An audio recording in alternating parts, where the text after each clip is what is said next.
benden hasret dolu türkülerden sor beni. Yandım ateşin ama daha yanam, sevdamış bir çıkmaza kor beni. Yandım ateşin ama daha yanam, sevdamış bir çıkmaza kor beni.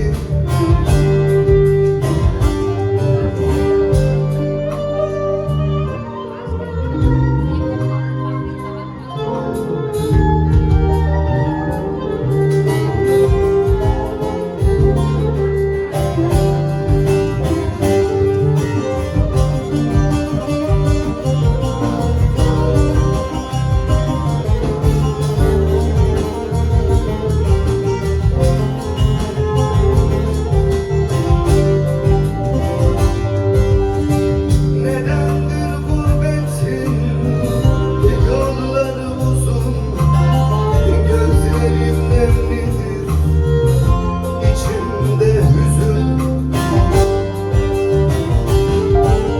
Ayrılık türküsü çalarken sazım, ne haldayım kara gözüm gör beni.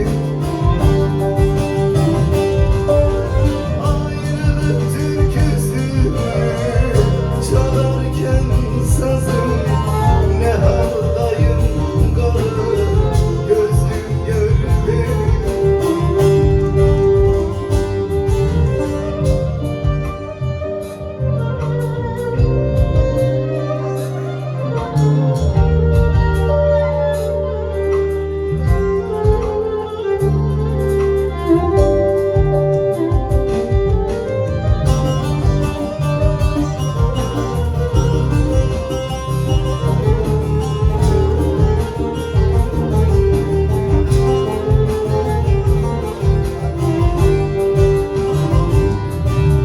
Sormam selamımı götür yarime, ateş düştü yanar, yanar serime.